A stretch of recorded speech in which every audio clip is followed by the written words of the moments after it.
नमस्कार. मी पंजाब डक. आणखीन जवळपास 10 जुलैपर्यंत चांगला दररोज भाग बदलत वेगवेगळ्या भागात पाऊस पडणार आहे आणि सर्व शेतकऱ्याची पेरणी होणार आहे म्हणून हा अंदाज लक्षात यायचा. आता ज्या ज्या भागात पाऊस पडलाय आणि ज्यांच्या भागामध्ये जमिनीमध्ये ईदभर ओल असेल तर तुम्ही तुमचं पेरू शकता. मी देखील आज सकाळी सकाळी कशामुळे आलो की आम्हाला खूप पाऊस झाला, ओल आहे, पण आता ना इथं ट्रॅक्टर चालत नाही, त्याच्यामुळे आम्ही आजचे दिवस पेरणीसाठी थांबवलो. पण शेतकऱ्याला सांगू इच्छितो की पाऊस पडल्याच्या नंतर जमिनीमध्ये ओल तपासून पेरणी करायला काही हरकत नाही म्हणून हा अंदाज लक्षात यायचा. आणि परत सांगतो की काही काही भागामध्ये अद्याप काही ठिकाणी पाऊस पडला नाही, त्या भागात देखील पाऊस पडणार आहे ह्या 10-12 दिवसामध्ये. म्हणजे त्यांना देखील पडणार आहे आणि त्यांचे देखील पेरणी होणार आहे म्हणून घाबरून जाण्याची काही चिंता नाही. महाराष्ट्रात सगळीकडे भाग बदलत वेगवेगळ्या भागात पाऊस पडणार आहे. ह्या 5 दिवसातच सगळीकडे पडून जाईल आणि सर्व शेतकऱ्याच्या पेरण्या होतील म्हणून हा अंदाज लक्षात यायचा. त्याच्यानंतर काय झालं, सोलापूर जिल्हा, धाराशिव जिल्हा, लातूर जिल्हा, बीडचा इकडला कडाष्टी भाग आणि पश्चिम महाराष्ट्रातल्या शेतकऱ्याचे फोन आले. आमच्या भागामध्ये काही भागात पाऊस पडला आणि काही भागात आलाच नाही.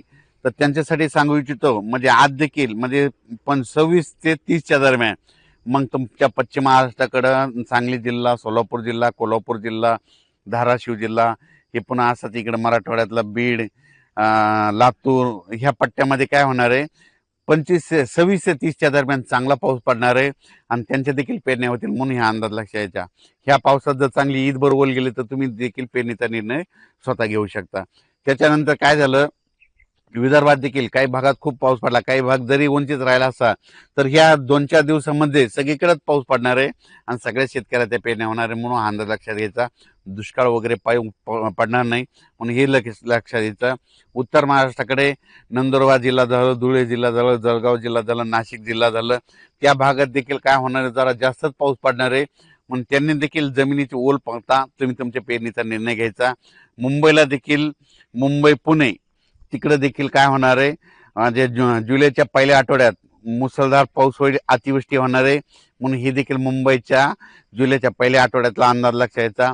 जुलैच्या पहिल्या आठवड्यात देखील महाराष्ट्रात काही भागामध्ये काय होणार आहे, ठिकठिकाणी अतिवृष्टी होईल, काही भागात मुसळधार पाऊस होईल, कुठं रिमझिम होईल म्हणून जुलैच्या पहिल्या आठवड्यात देखील पाऊस पडणार आहे म्हणून ही देखील सर्व शेतकऱ्यांना अंदाज लक्षात यायचा.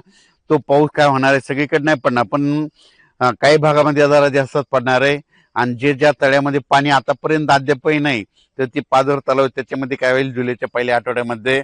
सांगायचं झालं तर उत्तर महाराष्ट्रामध्ये नंदुरबार जिल्हा, धुळे जिल्हा, जळगाव जिल्हा, नाशिक जिल्हा, अहिल्यानगर, इकडे संगमनेरच्या खाली ओझर, पुन्हा निळवंडे धरण त्या परिसरामध्ये कॅचमेंट एरियामध्ये चांगला म्हणजे जुलैच्या पहिल्या आठवड्यात पाऊस पडणार आहे आणि त्या धरणामध्ये आवक यायला सुरुवात होणार आहे म्हणून हा अंदाज त्या शेतकऱ्यांना लक्षात यायचा. तसंच राज्यात देखील काय होणार आहे, जिथं पाऊस पडला तिथं वडे नाल्याला पाऊस येणार आहे, काही भागात रिमझिम राहणार आहे पण सगळीकडेच काय होणार आहे, वेगवेगळ्या भागात पाऊस पडणार आहे आणि सर्व शेतकऱ्याची पेरणी होणार आहे म्हणून हे अंदाज लक्षात घ्यायचा.